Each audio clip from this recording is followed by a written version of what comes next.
श्री स्वामी समर्थ. तुम्हा सर्वांचं आपल्या यूट्यूब चॅनलवरती मी अगदी मनापासून स्वागत करते. तुमच्या मनातील सर्व चांगल्या इच्छा स्वामी महाराज पूर्ण करोत ही स्वामींच्या चरणी प्रार्थना करते आणि आजच्या व्हिडिओला सुरुवात करते. पांडव पंचमी जी शनिवारी आहे, तर या दिवशी आपल्याला तुळशीला एक वस्तू अर्पण करायची आहे. त्यासोबतच आपल्याला तुळशीजवळ असा एक दिवा लावायचा आहे. त्या दिव्यामध्ये आपल्याला काही वस्तू टाकायच्या आहेत, ज्यामुळे आपली दारिद्र्य गरिबी संपेल आणि आपल्याला सुखाचे चांगले दिवस येतील. माता लक्ष्मी आपल्या घरामध्ये स्थिर होईल. तर यासाठी या दिवशी आपल्याला हा उपाय करायचा आहे. दिवाळीमध्ये धनत्रयोदशी, लक्ष्मीपूजन, त्याप्रमाणेच भाऊबीज, दिवाळी पाडवा या दिवशी आपण त्या दिवसानुसार काही गोष्टी करत असतो. त्याप्रमाणेच त्यानंतर येते ते म्हणजे पांडव पंचमी, जी यावर्षी शनिवारी 18 नोव्हेंबर 2023ला आहे. काही कारणाने ज्या कोणाला लक्ष्मीपूजनाच्या दिवशी माता लक्ष्मीची विधिवत पूजा करणे शक्य झाले नाही, म्हणजे काहींना सुतक असते किंवा काहींना काही प्रॉब्लेम असतात की त्यामुळे ते लक्ष्मीपूजन करू शकत नाहीत, तर जे कोणी लक्ष्मीपूजनाच्या दिवशी करू शकले नाहीत, तर त्यांनी हे लक्ष्मीपूजन पांडव पंचमीच्या दिवशी केले तर चालते. या पंचमी तिथीलाच आपण लाभ पंचमी असं सुद्धा म्हणतो.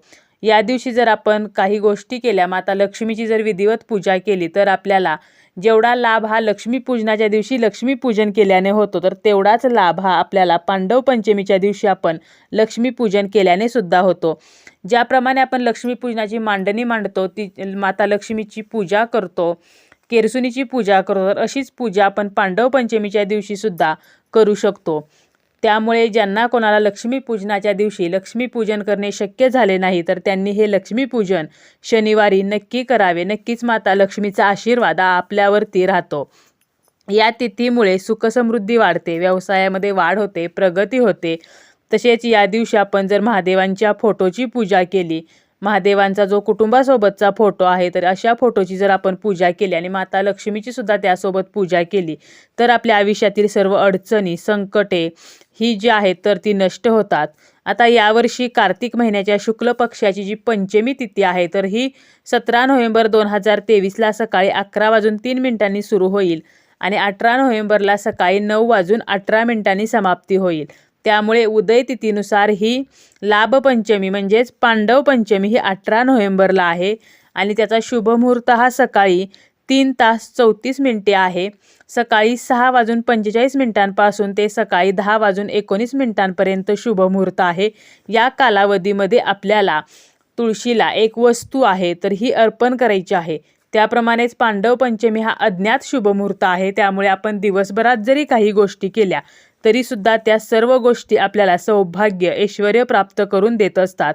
व्यापारी वर्ग जो आहे तर तो या दिवशी नवीन वह्यांचे उद्घाटन करतात आणि त्या वह्यांमध्ये आपले हिशोब लिहायला सुरुवात करतात. तसेच माता लक्ष्मीला प्रसन्न करून घेण्यासाठी प्रार्थना सुद्धा केली जाते.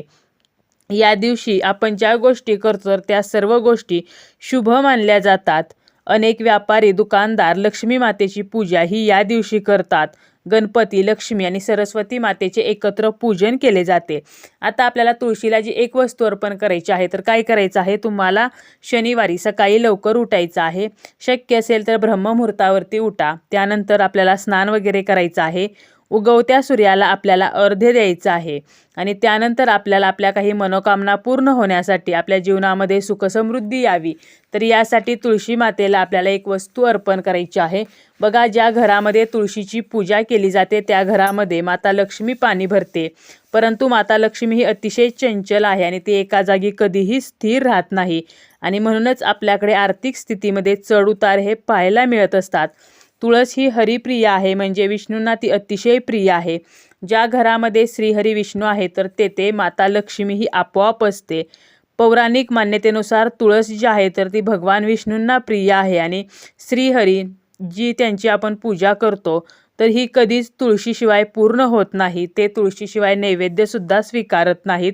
तर एवढे या तुळशीला महत्त्व आहे.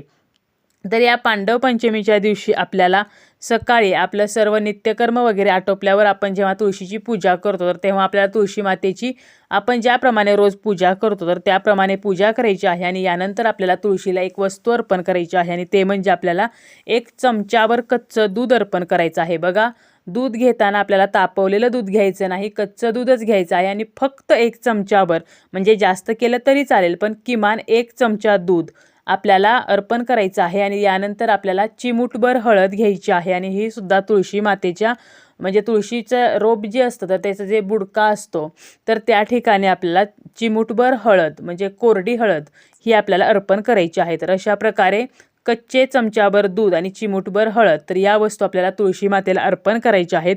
यामुळे माता लक्ष्मी ही आपल्या घरामध्ये अखंड वास्तव्य करते. त्यासोबतच आपल्याला एक दिवासुद्धा लावायचा आहे. बघा, तुळशीच्या रोपामध्ये लक्ष्मीचा वास असतो, त्यामुळे आपण तुळशीजवळ आपल्याला एक दिवा लावायचा आहे. माता लक्ष्मी ही तिन्ही सांजेला सर्वत्र फिरत असते आणि ज्या घरामध्ये दिवा लावलेला आहे, ज्या घरामधलं वातावरण प्रसन्न आहे, तर अशा घरामध्ये ती येत असते.